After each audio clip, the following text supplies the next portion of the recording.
오늘은 창세기 39장 7절부터 19절입니다.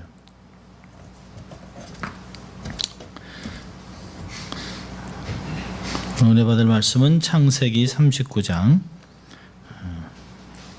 7절부터 19절 말씀입니다. 좀 긴데요. 제가 봉독해 드립니다. 그 후에 주인의 처가 요셉에게 눈짓하다가 동침하기를 청하니 요셉이 거절하며 자기 주인의 처에게 이르되 나의 주인이 가중 재반 소유를 간섭지 아니하고 다 내 손에 위임하였으니 이 집에는 나보다 큰 이가 없으며 주인이 아무것도 내게 금하지 아니하였어도 금한 것은 당신뿐이니 당신은 자기 아내임이라. 그런즉 내가 어찌 이 큰 악을 행하여 하나님께 득죄하리이까. 여인이 날마다 요셉에게 청하였으나 요셉이 듣지 아니하여 동침하지 아니할 뿐더러 함께 있지도 아니하니라. 그러할 때 요셉이 시무하러 그 집에 들어갔더니 그 집 사람은 하나도 거기 없었더라. 그 여인이 그 옷을 잡고 가로되 나와 동침하자.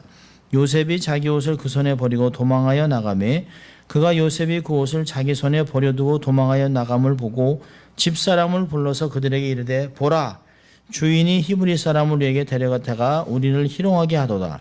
그가 나를 겁간하고자 내게로 들어오기로 내가 크게 소리질렀더니 그가 나의 소리질러 부름을 듣고 그 옷을 내게 버려두고 도망하여 나갔느니라 하고 그 옷을 곁에 두고 자기 주인이 집으로 돌아오기를 기다려 이 말로 그에게 고하여 가로되 당신이 우리에게 데려온 히브리 종이 나를 희롱코자 내게로 들어왔기로 내가 소리질러 불렀더니 그가 그 옷을 내게 버려두고 도망하여 나갔나이다.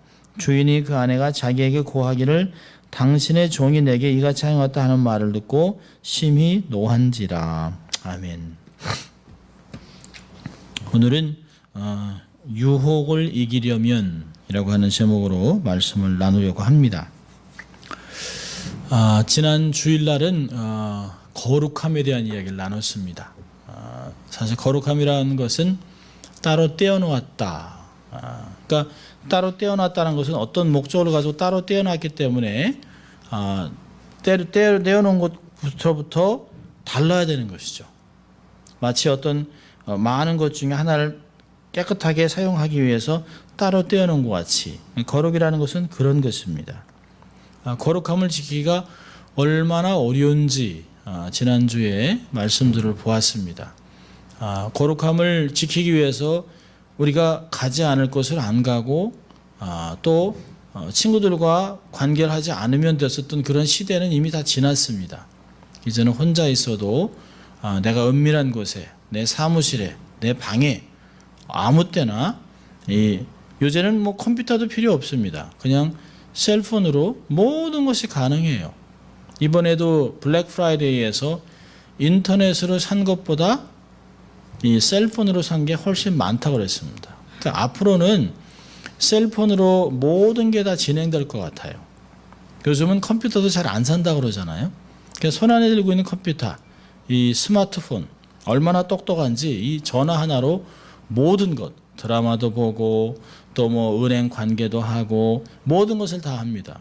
근데 이 스트리밍을 통해서 이 안에서 우리가 사물을 보는 것뿐만 아니라 영화도 보고 드라마도 보고 음악도 보지만 그 안에 들어있는 많은 다른 컨텐츠들이 얼마나 많은지 몰라요. 19금 또 뭐 이런 걸 통해서 굉장히 많은 것이 있습니다. 인터넷을 가장 많이 확보하고 가장 많은 돈을 버는 비즈니스는 포르노입니다. 제일 많은 돈을 벌어요.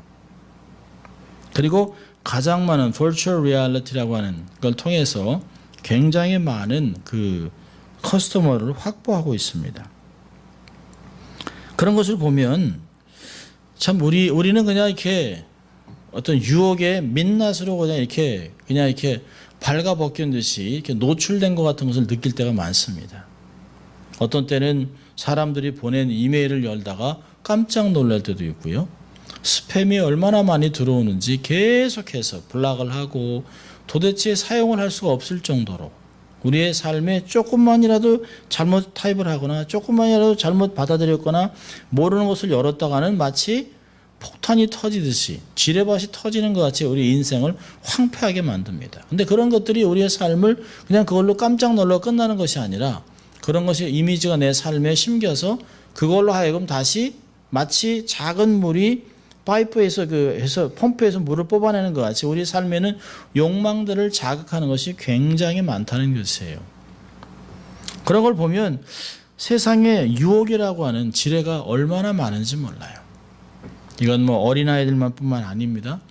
큰 사람, 작은 사람, 뭐 어른, 남녀노소를 불문하고 결혼하지 않은 사람보다 결혼한 사람이 더 많이 그런 것을 접속하는 일들이 많다고 합니다. 그런 걸 보면 이런 상황에서 우리는 정말 어떻게 유혹을 이겨야 할까? 성경에서 유일하게 예수님 외에 유혹을 확실하게 이겨낸 사람이 바로 요셉이라고 하는 사람입니다.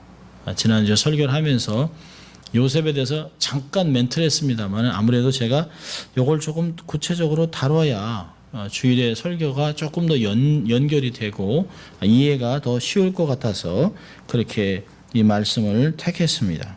자, 유혹을 이기려면 유혹이 그렇게 많은데 내 삶에 유혹이라는 게 뭘까요? 어떤 면에서는 이것이 우리가 유혹에 쏠리는 것은 내 오감을 자극하는 것도 있지만 이걸 통해서 내가 어떤 것을 더 나은 것을 얻을 수 있다라고 하는 기대감들이 생긴다는 거예요. 내가 요걸 하면 건강해지겠지. 내가 요걸 하면 내가 승진이 되겠지. 내가 요것만 있으면. 그래서 사람들이 한국에서 많은 그 권력가들하고 손을 대고 또 이렇게 막 그 국정농단을 하고 그런 이유가 뭘까요? 그걸 통해서 엄청난 부를 축적하는 것이에요. 요즘은 한국에서는 뭐 1억, 2억, 10억, 100억은 돈도 아니랍니다. 주로 뭐 4천에서 5천. 오늘도 이게 뉴스 들어보니까 최순실 정유라가 독일에서 만진 돈만 4,800억이랍니다. 상상이 안 돼요. 상상이. 이제 뭐 19살밖에 20살밖에 안 된 아이가 35억짜리 집을 사고 돈이 아닌 거예요. 하긴 뭐 30억짜리 말을 타는 아이가 뭘 못 하겠습니까? 그 유혹을 그 맛을 못 잊어버리는 것이에요. 근데 그것도 그렇지만 돈이나 명예나 권력도 있지만 특별히 우리의 삶을 가장 황폐하게 하는 것은 성적인 유혹입니다. 그래서 데살로니가 전서 4장에서도 하나님이 우리에게 원하는 것은 거룩함이라 라고 하는 것들을 우리에게 말해줬습니다. 그리고 그 음란을 버려라. 가정을 귀하게 여겨라. 하나님이 심판하심을 기억하라 라고 하는 말로 주일 설교를 했었습니다. 자, 오늘은 요셉의 삶을 보면서 요셉도 사실은 정말 건강한 몸이죠. 건강한 몸이고 정말 잘난 사람입니다.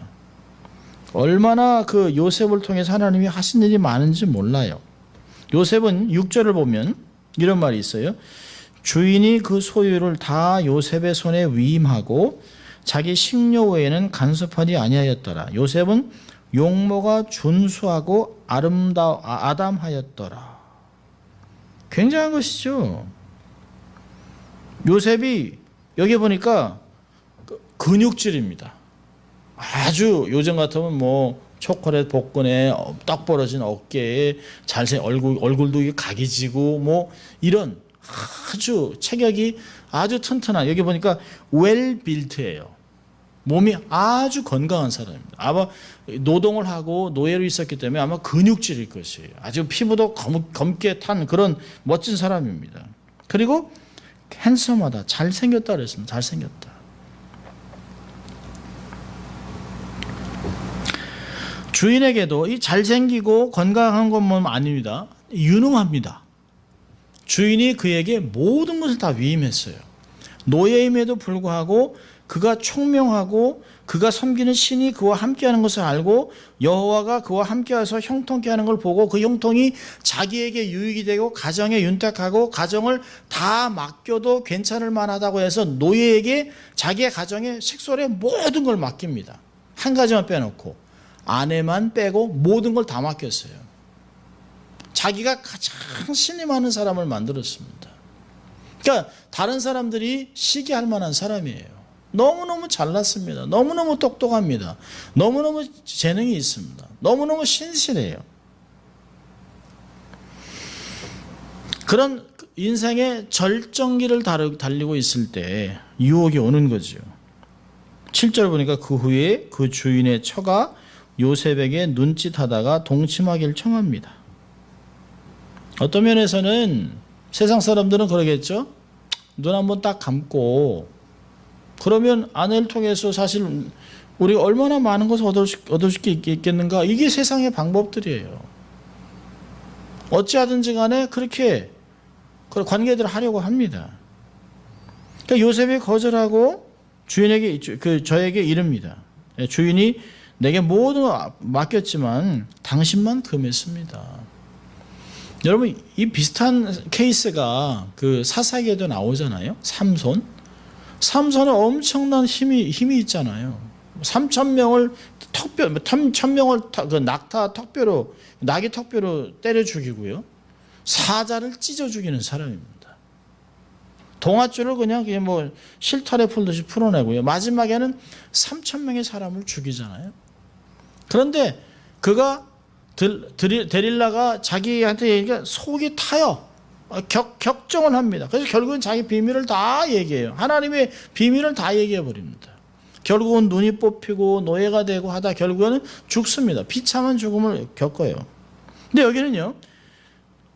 전혀 거기에 대해서 움직이지 않습니다.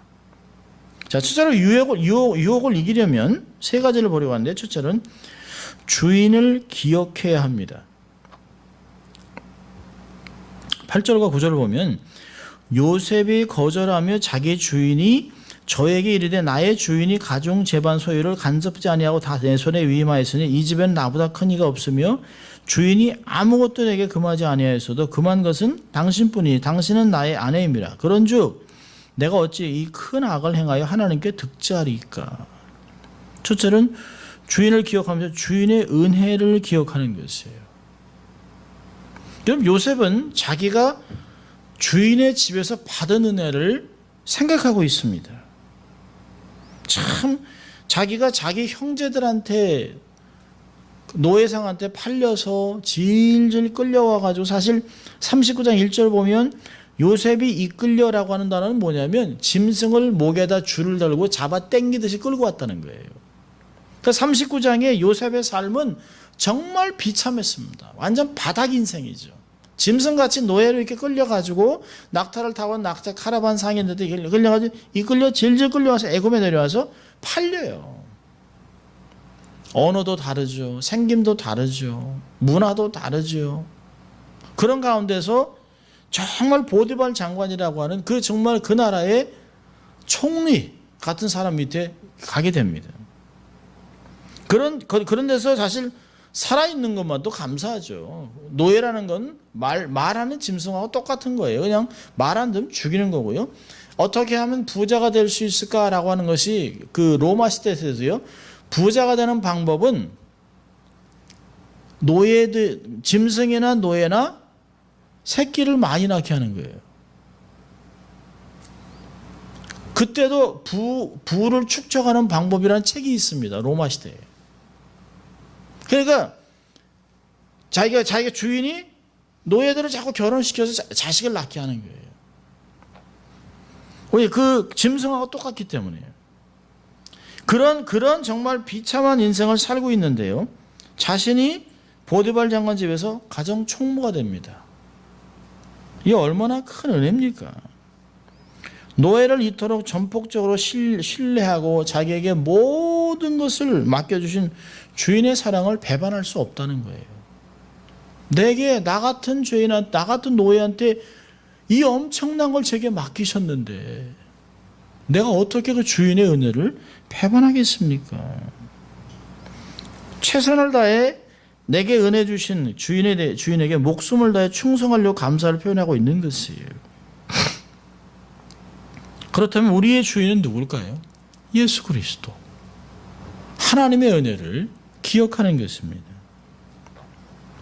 우리도 사실은 태어났지만 죽음이라고 하는 원죄라고 하는 것을 갖고 태어났습니다. 죽어서 지옥을 향해 가는 인생이에요. 우리가 살았지만 영적으로는 죽었습니다. 그러니까 죽음이라고는 영적인 죽음을 갖고 태어났어요.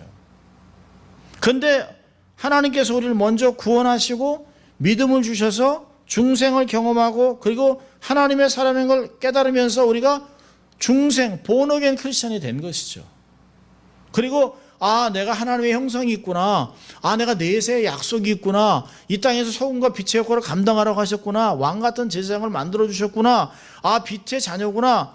그런 자긍심을 심어줬습니다. 당연히 지옥으로 가야 될 인생인데 내 이름을 불러서 따로 빼놨어요. 그리고 이 땅에서 하나님의 나라를 섬기고 다스리고 건축하라고 하는 것을 주셨기에 얼마나 감사하냐는 것이에요. 우리는 감사를 자꾸 잊어버린다는 거죠. 너무 당연하다고 생각하고 살아가요. 이게 감사를 잊어버리고 이게 당연하다고 생각하면서 우리의 삶에는 쉽게 주인을 배반할 수가 있습니다. 우리가 인생의 주인 되신 하나님을 기억할 때 우리는 유혹을 물리칠 수 있습니다. 우리에게 예수 그리스도와 모든 것을 선물로 주신 좋으신 하나님을 기억하는 것이에요. 로마서 8장 32절에 그랬습니다. 우리에게 아들을 주신 하나님께서 이 모든 것을 선물로 주시지 않겠느냐? 이미 주셨다는 것이에요. 얼마나 놀랍습니까? 그래서 시편 160편에서는 그러잖아요. 어찌하면 그분의 은혜를 보답할까? 내게 주신 은혜가 너무 크다는 것이에요. 생각만 해도 어쩌면 나 같은 사람을, 사실 저도 생각해도 그렇죠. 정말 무교, 어머니와 함께 아주 어릴 때는 절에도 갔어요.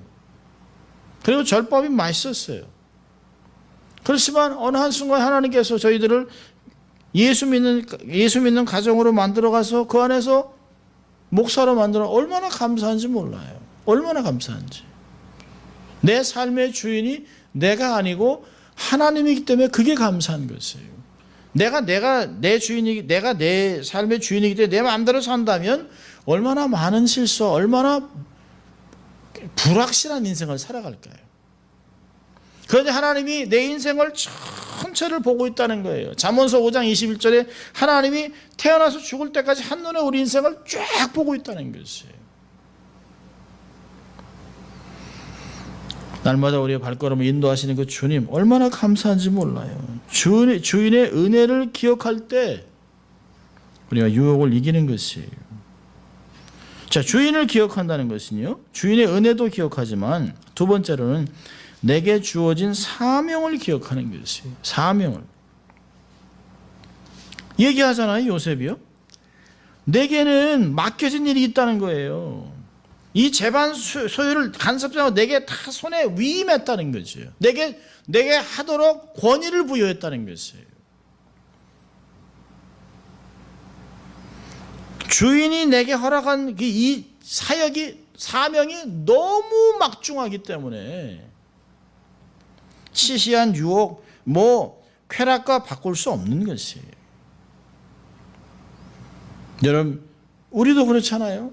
하나님이 우리에게 아들을 믿어서 그 아들 믿는 사람에게 하나님의 자녀가 되는 권세를 주셨잖아요. 세상이 너희를 감당하지 못할 것이라고 얘기 안 했어요. 그리고 우리하고 왕 같은 제사장으로 만들어 주셨다라면 이 사명이 얼마나 크냐는 것이에요. 땅 끝에 가서 복음을 증거하라고 그랬잖아요. 너희 머리털 상하지 못하도록 내가 지켜주겠다. 세상 끝날까지 너희와 함께한다. 너희는 가서 복음을 선포해라 라고 얘기하는 것들을 주셨다면 얼마나 놀랍다는 것이에요. 그리고 하나님께서 내가 수고한 것에 모든 상급을 주겠다. 착하고 충성된 종아, 내게 줄 상급이 있다 라고 하는 말을 듣는다면 이 사명이 얼마나 귀하냐는 것이에요. 여러분, 사람이 언제 실족하나요? 사명을 잊어버렸을 때. 여러분, 사명을 잊어버리면 그것이 사명을 잃어버리는 것으로 가버려요. 여러분, 모든 목회자들이 정말 원대한 꿈을 가지고 사역을 하잖아요. 신학을 들어갈 때 한국 같으면 여기는 좀 다릅니다만 한국 같으면 신학교가 10대 1, 8대1, 7대1. 올해가 제일 낮았다고 그래요. 6대1. 그러니까 신학교를 들어가기 위해서 대학을 졸업하고 신학교를 가기 위해서 학원이 있답니다. 학원. 그리고 보통 3번에서 4번 떨어진답니다. 얼마나, 사실 세상에 할 일이 얼마나 많아요. 서울대학 법대를 나온 사람, 뭐 어느 대학을 나온 사람, 그런 사람들이, 재원들이 신학교를 몰려요. 그리고 정말 선교사로, 이렇게 해서 목사로 그 사역을 오랫동안 합니다. 그럼 적어도 신학을 졸업하고 또 훈련을 받고 안수를 받고 세월이 지나서 40, 50세가 되면 정말 30년의 사역이 지나온 것이에요. 근데 어느 한순간부터 하나님이 내게 맡겨준 사명을 내 권위라고 생각을 하는 거예요. 내가 이루었다고 생각합니다. 내가 열심을 했지. 내가 이런 지역에 와서, 내가 이런 선교지에 와서, 내 볼모지에 와서, 이 아무 교회도 없는 곳에 내가 교회를 개척해서, 내 이런 데서 이런 걸 했기 때문에 하나님 내게 복을 주신다. 이런 자력구원에 대한 마음들이 생겨요. 세상에서는 이걸 보상심리라고 얘기합니다. 내가 열심히 했죠. 수고를 했죠. 보상을 받고 싶은 것이에요. 보상을 받고 싶으니까 작은 것부터 맛보기 시작하는 것이에요. 돈을 탐하고 명예를 탐하고 넘지 말아야 될 선들을 넘는 것이에요. 그 사람들이 악하기 때문에요? 아니요. 자기들의 사명을 잊어버렸기 때문에 그런 것이에요. 목사, 선교사, 장로, 권사, 집사 누구도 예외가 없습니다. 아무도 예외가 되지 않아요. 여러분 예수님 보세요. 주님도 40일 금식 후에 사단의 유혹을 이길 수 있었던 건 인류를 구원하는 원대한 꿈이 있었기 때문에 그런 것이에요.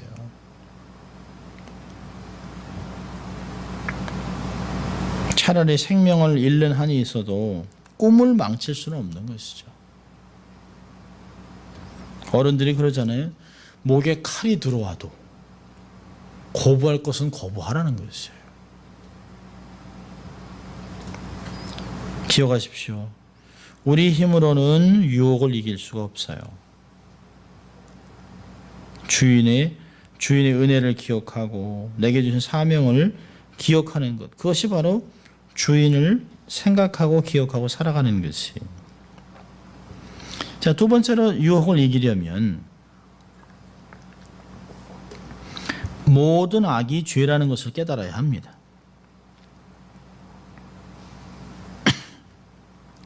여러분, 작은 악, 작은 죄라는 게 없어요.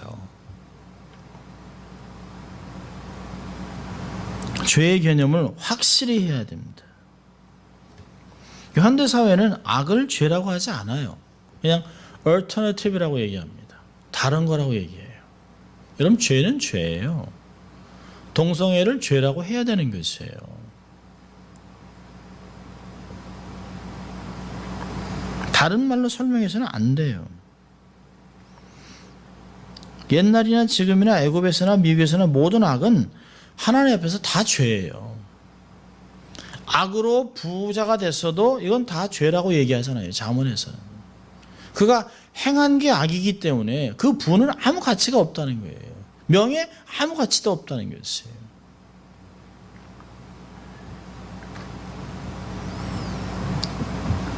우리가 살아가는 시대가 혼탁한 이유는 당연히 지켜야 할 도덕과 윤리가 쉽게 흔들려요. 느슨해졌습니다. 아주 느슨해졌어요. It's okay. Just a little bit. 조금인데요, 뭐. 그렇지 않아요? 조금이 죽는 거예요. 조금 먹는 독약도 사람을 죽일 수 있어요. 절대 도덕 기준이 상대적 기준으로 전락하기 때문에 죄의 개념이 느슨해졌어요. 악이 뭘까요? 하나님을 거역하는 거죠. 말씀에 반항하는 거죠. 그래서 모든 악은 하나님께 죄를 짓는 거예요.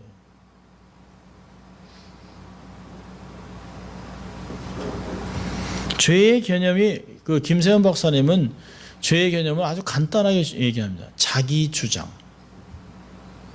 하나님의 말씀 앞에서 자기 주장하는 거예요.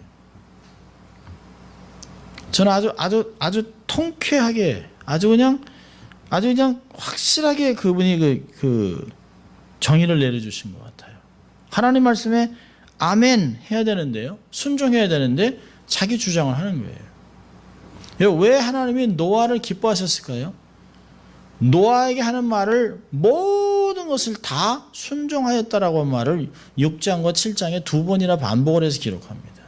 근데 우리는 다 순종하지 않아요. 어느 정도만 해요. 그리고 자기의 주장이 있습니다. 사람이 나이가 먹으면 먹을수록 사람이 느긋해지기도 하지만 고집스러워집니다. 자기의 경험이 있기 때문에 자기의 경험으로 어떤 것을 주장하기 시작을 해요. 젊은이들은 패션이 있습니다. 그러나 주장하진 않아요. 노인들은요, 패션은 없어요. 새로운 건 싫어요. 그런데 주장하는 게 있어요. 그게 강해지면 악이 되는 거예요.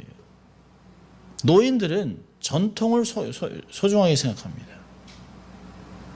그래서 보수가 되길 좋아하잖아요. 그런데 보수가 돼서 전통을 요구하면서 죄를 묻어주잖아요. 죄가 아니라고 얘기하잖아요. 그럴 수 있었다고 얘기하잖아요. 어쩔 수 없다라고 얘기하잖아요. 사람이란 다 그럴 수 있다는 거예요. 사람이 털어서 먼지 안 나는 사람이 어디 있냐는 것이에요. 여러분, 이건 다 틀린 말입니다. 이건 다 아닌 것이에요. 악은 악입니다. 악은 끝까지 악입니다. 죄의 개념을 정확히 알아야 합니다. 악에다 선을 더하면 이게 선이 될까요? 아니요. 끝까지 악입니다. 하나의 악에 100가지의 천을 더하면요, 끝까지 악입니다. 절대로 한 가지의 한 가지의 악이 1000가지의 선으로 변화되지 않아요. 주님의 특별한 은총으로 우리의 삶이 바뀌기 전에는 1000가지, 10,000가지 선을 행해도 한 가지 악 때문에, 하나님을 거역하고 말씀을 거부하는 것 때문에 우리의 삶은 변하지 않습니다. 영원히 죄인인 것이에요. 죄의 개념을 확실히 해야 합니다. 반대로는요, 동전의 양념 같은데 그 신전의식을 소유해야 됩니다. 죄의 개념을 정확하게 알았다면 하나님을 의식하고 살아야 돼요. 요셉은 자신을 항상 불꽃 같은 눈으로 보고 있는 계신 하나님을 의식했습니다. 얘기하잖아요. 9절에 마지막에 내가 어찌 이 큰 악을 행하여 하나님께 득죄하리까. 여러분, 하나님의 개념이 없는 애굽 사람들한테는 얼마나 기가 막힐까요? 아니, 하나님이 어디 있다고 그래. 아무도 없는데, 남편도 없고 아무도 보는 사람이 없는데, 요즘 같으면 CCTV 하나도 없고 아무도 없는데. 사람이 다른 거죠. 여러분, CCTV가 무서운 게 아니에요. 요즘은 CCTV 무섭죠. CCTV가 무서운 거죠. CCTV보다 무서운 게 뭐예요? 양심입니다. 양심. 자기의 양심이 얘기하잖아요. 하나님이 알고 자기 양심이 알잖아요. 이 요셉은 정말 세상을 살아가면서도 자기의 영안을 하나님께 맞춰놓고 있었어요. 평상시에 일을 최선을 하면서도 하나님, 내가 정말 주인을 잘 섬기는 것이 하나님을 경외함으로, 내가 이 가정을 잘 돌보는 것이 하나님을 경외함으로, 하나님을 의식하면서, 하나님, 제가 최선을 다할 수 있도록 도와주세요. 지혜를 주세요. 감당할 수 있도록 도와주세요. 정말 긍휼을 베풀 수 있도록 도와주세요. 같은 종이었다 내가 총무가 됐는데 함부로 막 대하지 않았습니다. 요셉은 모든 사람에게 사랑과 존경을 받았어요. 왜 그랬을까요?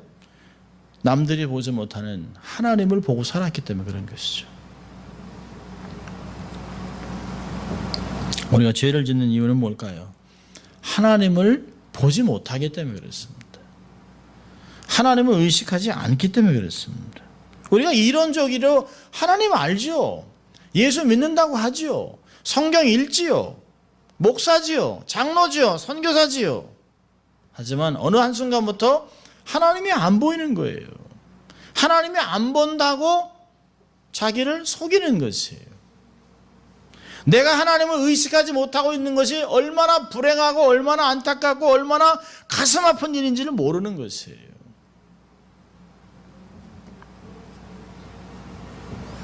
하나님을 이론적으로는 믿는다고 하지만 현실적으로는 실존하신 하나님을 전혀 보지 못하는 거예요. 그러니까 야금야금 죄를 짓다가 덜컥 큰 걸 짓는 것이에요. 무서운 죄를 짓는 것이죠. 여러분, 하나님을 어떻게 믿느냐 하는 것이 우리의 삶을 지배합니다.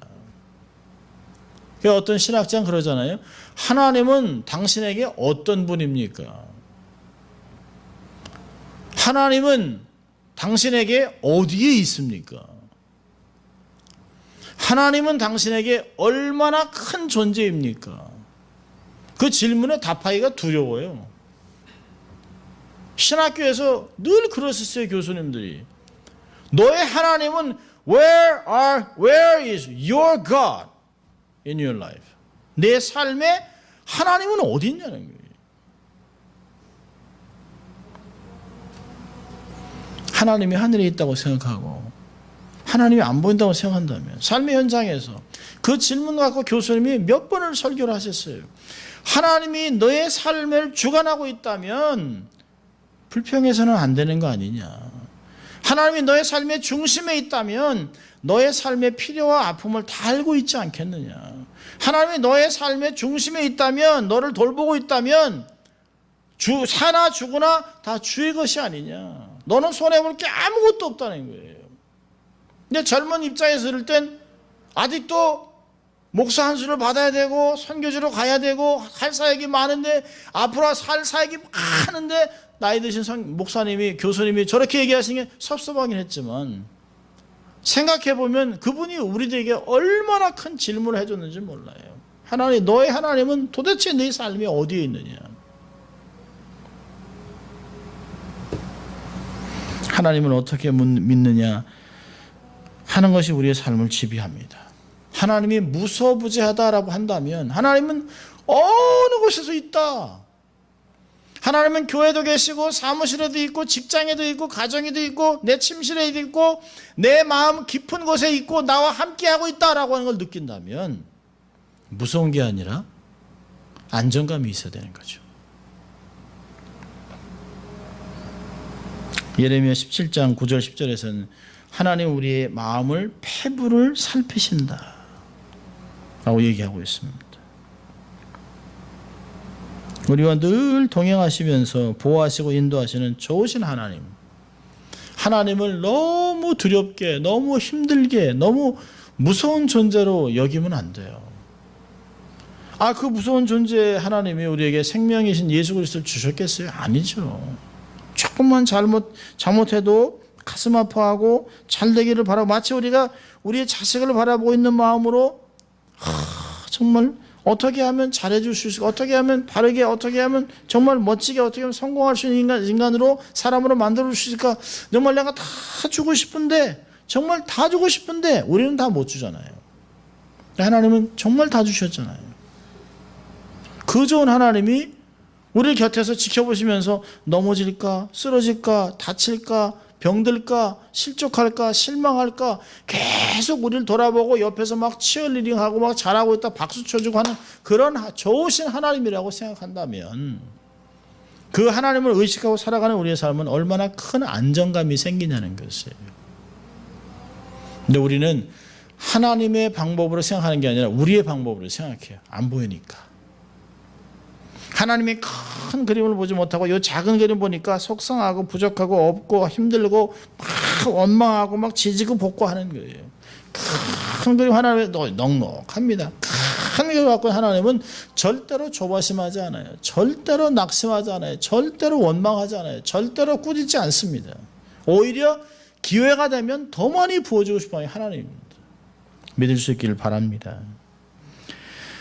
모든 악이 죄라는 것을 깨달아야 되는 것이죠. 죄의 개념을 확실히 하고 좋으신 하나님을 의식하고 살아갈 때 유혹을 이길 수 있습니다. 자, 세 번째로요. 유혹을 이기려면 주인을 기억하고 모든 악이 죄이라는 것을 깨달아야 되고요. 세 번째는 유혹에서 도망쳐야 합니다. 자, 10절 보니까요. 여인이 날마다 요셉에게 청하였으나 요셉이 듣지 아니하여 동침 아니할 뿐더러 함께 있지도 아니하니라. 틈을 주면 안 돼요. 틈을 주면.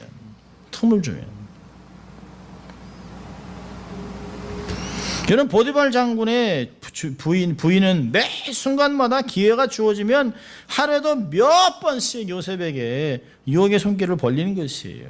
여러분, 이 여인이 독특해서 그런 것이 아니에요. 이게 죄의 특성입니다. 죄의 특징이 그렇다는 것이에요. 죄의 특징이 집요하게. 이 여인이 독특한 사람이 아니에요. 죄는 집요한 특성이 있습니다. 죄는 한번 뿌리쳤다고 그냥 도망가는 게 아니에요. 그냥 이렇게 내가 노 했다고 저 사람 노 하나 보다 그냥 가자 이러지 않아요. 사단은 10번, 100번, 1000번 찍어서 넘어질 때까지 하는 거예요. 죽는 순간까지 우리를 넘어뜨리려고 하잖아요. 그래서 유혹의 기회조차 없어야 됩니다. 기회조차 만들지 말아야 돼요. 발걸음을 조심하고 듣는 것을 조심하고 말하는 것을 조심하고 생각하는 것을 조심하고 틈을 주지 말아야 돼요. 에베소서는 그러잖아요. 4장에 화가 나도 그 하루를 넘기지 말라는 게, 틈을 주지 말라는 게, 틈을 주면 사단이 틈탄다는 게. 여러분, 틈이라는 게 뭘까요? 크지도 않아요. 문을 다 닫아놔도요. 문을 다 닫아놔도 문 밑으로 그 틈으로 바람이 솔솔솔 들어와요. 창문은요. 창문도 다 닫아서 락도 다 해놨는데 어느 한순간부터 솔솔솔 찬바람이 들어와요. 그러니까 창문에다 이런 걸 붙이는 거 아니에요? 틈이라는 게 큰 게 아닙니다. 우리가 무시할 수 있는 것, 아무것도 아닌 것, 그냥 쉽게 이런 것들을 얘기하는 것이에요. 그런데 사도 바울이 뭐라 합니까? 사도 바울의 영광을 작은 것에 놨어요. 너희가 먹든지 마시든지 무엇이든지 다 하나님의 영광을 위해서 하라. 고린도서 10장 31절은 그런 걸 얘기하는 것이에요. 사단이 틈을 타는 것 같이 너희들도 하찮은 것에 하나님의 영광을 두고 있으라는 것이에요. 먹을 때도 하나님의 영광을 위해서, 마실 때도 하나님의 영광을 위해서, 무엇을 입을 때도 하나님의 영광을 위해서. 그렇다면 옷을 입는 거나 먹는 거나 마시는 거나 관계하는 거나 모든 대화하는 모든 것들에 하나님의 영광이 기준이 되어 있다면 틈이 올 수가 없는 거죠. 죄를 지을 수 있는 환경을 만들지 말아야 돼요. 적극적으로 환경을 바꿔야 됩니다. 오죽하면 맹모 삼천지교라고 그럽니까?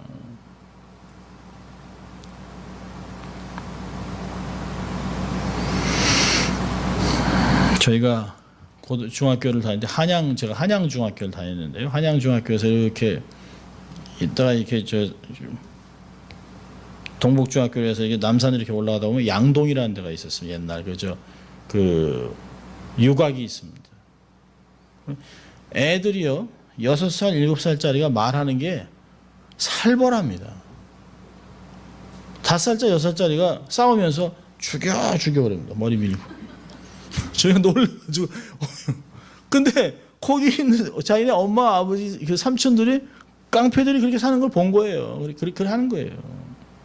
환경이 얼마나 무서운지 몰라요.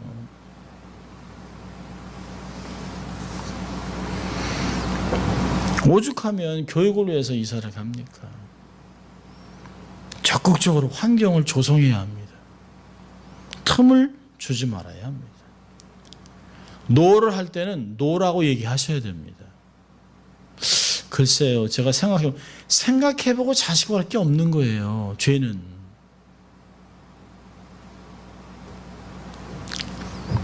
틈을 주지 말아야 되고, 두 번째로는요, 도망해야 합니다. 도망. 11절부터 14절을 보니까 요셉이 그 여인이 아무도 없는 걸 보니까 딱 잡았는데요. 잡자마자 옷을 벗고 도망갑니다. 요즘 고영태 같으면 그냥 잡혀줬겠죠. 이렇게 아 잡혔네 뭐 어쩔 수 없네 그런지 모르겠죠.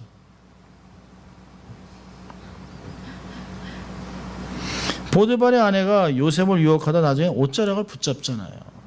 몸을 꽉 잡았어요. 옷을 잡았어요. 근데 요셉이 그걸 뿌리칩니다. 옷을 손에 버리고 도망합니다. 여러분, 죄를 뿌리치고 유혹을 물리칠 수 있는 마지막 단계는 도망하는 거예요. 도망하는. 성경은 죄의 문제를 가르칠 때마다 우리에게 뭐랍니까? 늘 피하라고 그럽니다. 피하라. 유혹을 피하고 도망가라는 거예요. run away. 다 도망가라는 것이. 디모데후서 2장에서도 유혹을 피하고 유혹으로부터 도망하고 이렇게 얘기합니다. 죄의 능력을 과소평가하면 안 돼요. 또요. 자신의 능력도 과대평가하면 안 됩니다. 대개가 자기에 대해서 자신 있던 사람들이 넘어집니다. 그 옛날 말이 있잖아요. 골골골 하면서 90, 100 사신다는 게 자기 몸을 너무 잘 알고 있는 거예요. 연약하기 때문에. 그런데 건강은 자신 있다. 그러면 넘어지면 못 일어납니다. 내가 이거에 대해서는 내가 자신 있다. 아무도 자신 못해요. 아무도 자신할 수 없어요. 누가 건강을 자신합니까? 누가 자기가 죄에 대해서 거룩을 지킬 수 있다 그래요? 아무도 못 지켜요.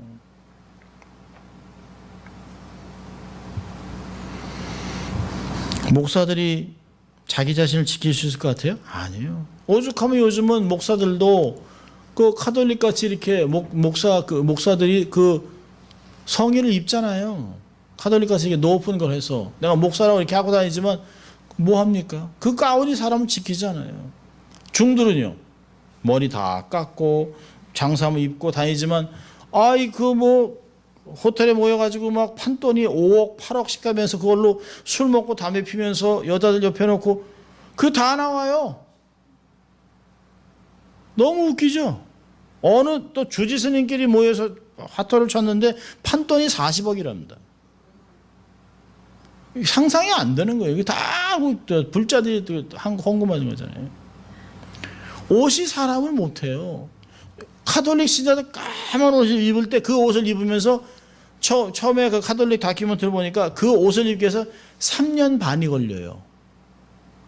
처음에는 요걸 입고 그 다음에는 이제 까만 옷을 이렇게 전체 옷을 입는 것을 이제 입을 때 그거 해서 가운하고 이렇게 칼라까지 끼는 데가 3년 반이 걸려요.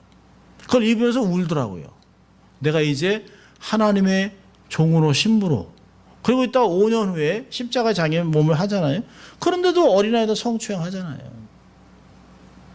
그게 못 지키는 거예요. 옷이 못 지켜요. 우리의 직분이 우리의 어떠함이 우리는 못 지켜요. 우리가 늘 내가 나를 믿을 수가 없다. 주님, 내가 너무 약해요. 환경 속에서 도망갈 수 있는 용기를 주세요. 피할 수 있게 해주세요. 이런 것들이 너무너무 필요한 것이에요. 틈을 주지 말고 도망해야 합니다. 과감하게 물리치고. 도망하면 그때는 어려움을 당할 수 있을 수 있어요. 누명을 쓰잖아요. 19절 보니까 주인이 그 아내가 자기의 고하기를 당신의 종이 내게 이가 생하였다는 말을 듣고 심히 노해서 옥에 가두어요. 그렇지만 그 옥에서도 정직하니까 하나님이 요셉과 함께 하시고 21절에 23절에도 여호와께서 요셉과 함께 하심으로 그가 범사에 형통한 것이에요. 변함이 없어요. 변함이. 우리가 어려움을 당할 수 있어요.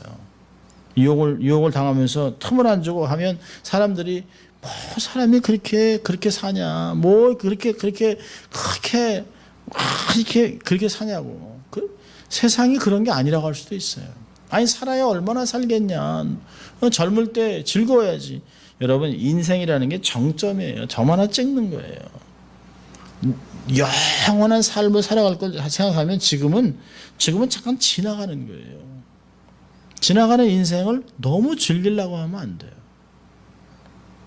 지금 어려움을 당해도 뿌리치고 가는 거죠. 그리고 변함없이 하나님 의식하고 죄를 져서는 안 되겠다. 하나님 생각하고 그리고 하나님 앞에 우리의 삶을 드린다면 결국은 유혹을 이기고 결국은 하나님이 다 보상하시는 것들을 경험할 수 있습니다. 그렇게 도망을 갔는데도 옥에 갇히잖아요. 2년이 넘도록 옥에 갇히잖아요. 그런데 하나님의 때가 되니까 그가 하나님의 부르심을 받아서 하나님의 사람이 되는 것을 볼 수가 있습니다. 하나님을 경외하면서 거룩을 생명같이 지키고 유혹을 이기고 영광스러운 삶을 살아가는 우리가 될 수 있기를 주의 이름으로 축원합니다. 기도하겠습니다. 하나님 아버지 감사합니다. 오늘도 정말 유혹이 많은 이 세상에서 어떻게 유혹을 극복하고 또 이기고 살아갈 것인가를 말씀하신 주님 감사합니다. 늘 주님을 기억하고 신전의식을 가지고 절대로 우리의 삶에 작은 것이라도 틈을 주지 말고 삶을 변화시키며 하나님 앞에 나가는 저희들 될 수 있도록 하나님께 끝까지 붙어있는 저희들 될 수 있도록 축복하시고 해서 결국에는 하나님의 뜻과 하나님의 나라를 위하여 우리의 삶을 헌신하는 귀한 종들이 다 될 수 있도록 하나님 축복하여 주시옵소서. 감사하고 예수님 이름으로 기도합니다. 아멘.